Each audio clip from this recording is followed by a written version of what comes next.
Yep, I think it's time. Thanks for tuning in and welcome back to the shop.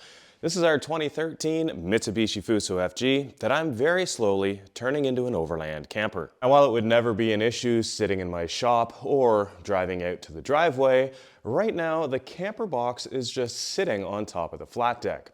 Clearly, that's not going to work going down the road. So today I'm going to pull off the spare tire and work on the rear mounting points.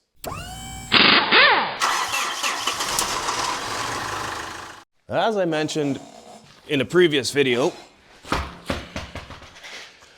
in its former life, this Fuso had a dump truck box on the back. And since I used the frame from the dump box that was mounted to the truck chassis to build my subframe, I have retained some pretty heavy duty rear mounts. These are gonna tie in, now there's another one over here. These are gonna tie into the mounts that I welded onto the Habitat box using some 1-inch pins, which should give us a pretty beefy rear mount. If this Habitat box weighs more than a full dump truck box, I've done something really wrong.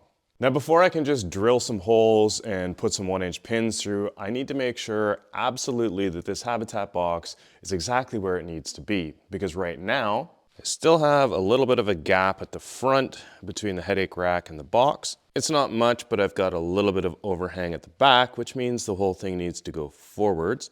It won't make a difference to where the pinhole goes through here, but I also want to make sure side to side, I'm the same on both mounts, which right now you can see I need to come this way a little bit. Now, clearly side to side won't make a difference for the pins, but I do have another little trick up my sleeve that's going to get mounted at the same time. While it's not overly heavy, it's not exactly lightweight.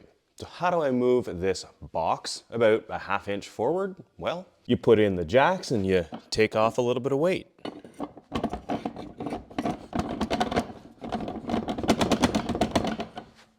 Now right now I have to run each jack independently and move the power source, so it's not the quickest process, but eventually I'll have them all wired in so that I can control front, rear, and left, right independently. So this is going to take a little bit of time and I'll speed it up for you.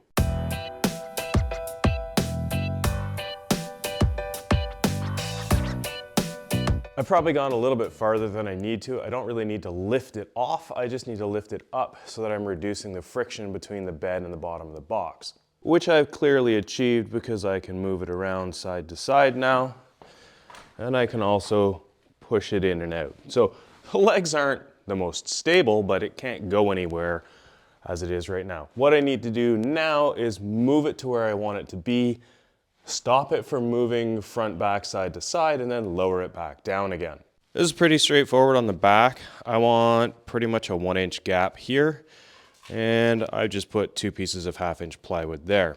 I've taken that and measured my overhang from the edge of the truck to the edge of the box on both sides. And right now I'm at about 3/4 of an inch or 19 millimeters on each side. So side to side at the back, we're centered. Interestingly, with those 2 pieces of wood in there, there's just enough tension when I push it forward that actually stays where I put it, but I don't totally trust that it's going to do that while I'm lowering it.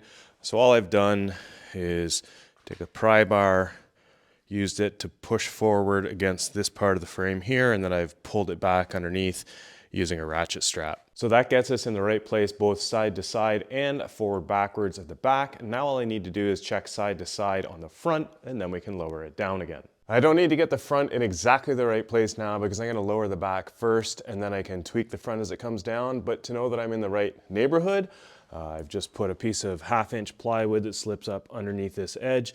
I've done that on each side. And I know with that piece of 1/2 inch plywood underneath the lip on each side, I'm within about 2 millimeters of being in the right spot. So even if it's not perfect for the front, it doesn't make quite as much difference as getting the back in the right spot. So now it's just a matter of lowering the jacks in the back to get it back down on the truck. And then I can actually get started on what I wanted to do today.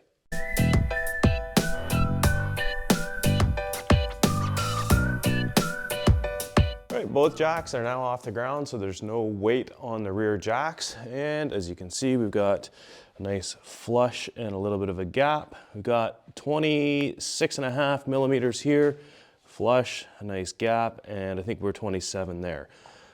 So I'm within 0.5 millimeter of being centered on the back. That's good enough for me. As I mentioned earlier, this used to be a dump truck. So we're gonna use the 1/2 inch steel frame.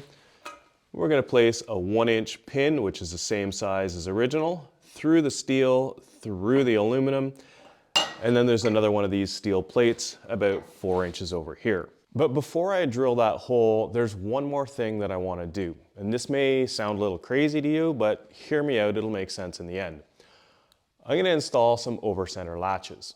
The overcenter latches are going to go from the back side of this gusset down to the truck body frame. This is going to be in behind the steel pin that goes through. And its idea is to provide some tension down and inward. So we can have a little bit tension side to stop it, even though we'll have some, I'll say, wedges in here. But really what it is I want to have a little bit of preload tension down. A pin going through here is always going to have some slop in it. That would let it rattle around. I don't want this bouncing around. So hopefully the overcenter latch can keep everything tight and the pin can keep everything secure. When you see this on the back of the truck that looks like it's holding the camper body to the frame, it's not. Once again, this is not what's holding the camper body to the frame. The 1-inch pin will be what's holding it there. This is simply pre-tensioning it so that we don't have a rattly body and it lines the holes up for the pin. That's why I need to put this on first. Guaranteed, somebody will write in the comments, "You're crazy trying to hold that on with overcenter latches." You're right, I'm not. But I guarantee somebody will put it in there at some point. Now that said, these do claim to be able to hold down 1,300 pounds each. Well, do I believe it? No. Do I believe half of it? Probably not. Do I believe a quarter of it? Maybe. So even if we get a quarter of it, 2 of these at the back should be able to pull down with about 600 pounds of force. Now, some of that force will be towards the center, but you know, I'm not counting on these to hold it onto the truck. Again, I'm not counting on these to hold it onto the truck. That's the job of the 1-inch steel pin. Actually, it's probably going to be about half and half. Half of the force pulling down, half of the force pulling in, because as it turns out, the best way to fit this is about a 45-degree angle because of the size of the handle and the geometry and the amount of space we have here. That's just what works.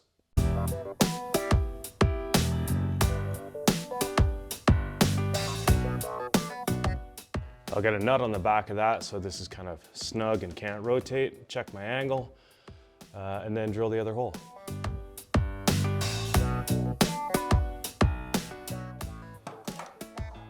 Perfect. And we've got just enough room to swing the handle without it hitting the bottom.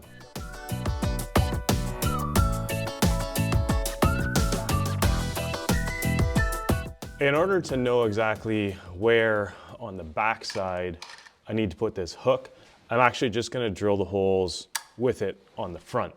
In order to do that, I can't actually get this past, but I can just unscrew it and then screw it back in on the front side.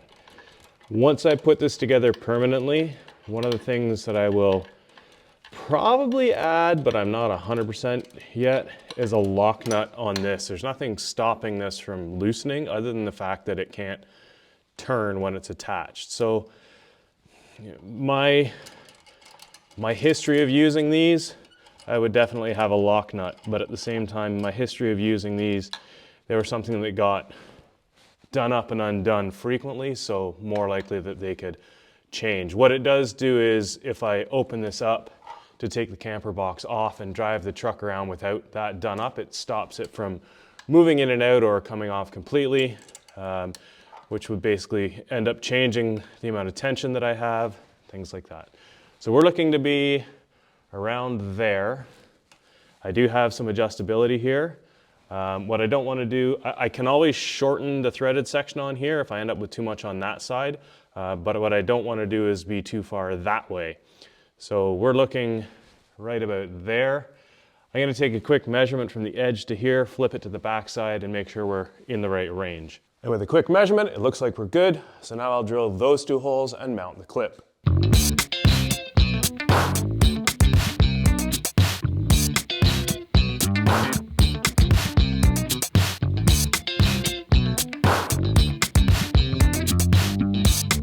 With With the clip mounted on the back and the overcenter latch mounted down here, we can give it a try.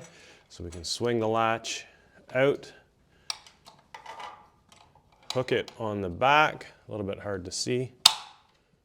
That's latched in, and then push it in place. Now, one thing I've discovered, which I didn't consider before, is I am actually a little bit far this way on the latch, so when I'm pulling the over center, it's just barely going over the center, and it doesn't necessarily want to stay down. But I can give a demo showing that it is going to do exactly what I wanted it to do, and that when I push down on this, you can see the entire camper box move down. So we are tightening up the gap there. Maybe I'm moving around too much. You can see this pulling down tight.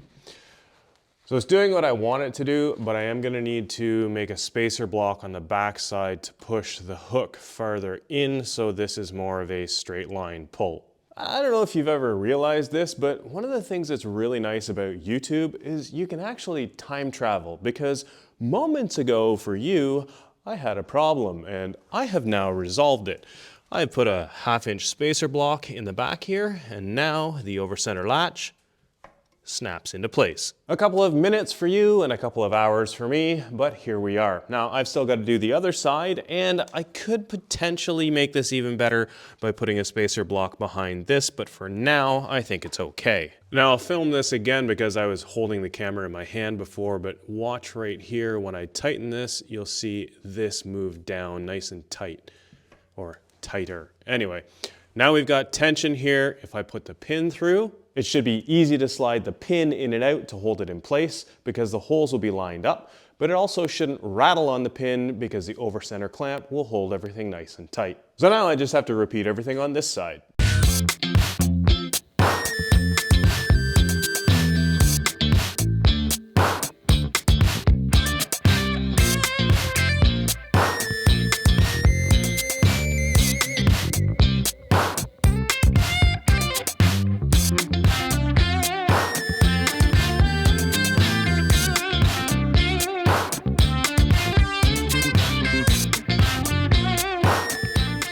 Done. But unfortunately, in getting both of those installed, I have realized that when I put the tension on, I'm actually contacting the bottom of this onto the corner here.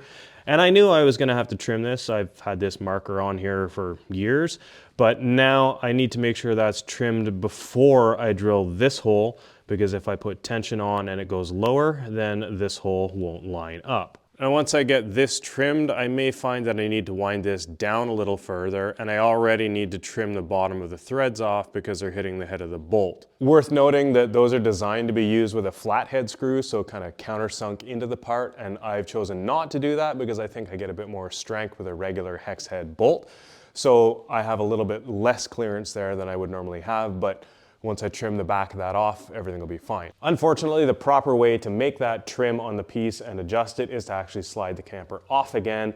And because it's taken me a little bit longer to get the camper into position and I had to make those 1/2 inch spacer blocks, I've run out of time for today, which means I'm not going to be able to drill in the 1 inch pins. That said, I'm still a couple of steps farther ahead than I was when I started. I hope you enjoyed that video. If you did, hit the like button. If you haven't already, consider hitting subscribe. Make sure you check out the links in the video description. But most importantly, thanks for watching, and we'll see you next time.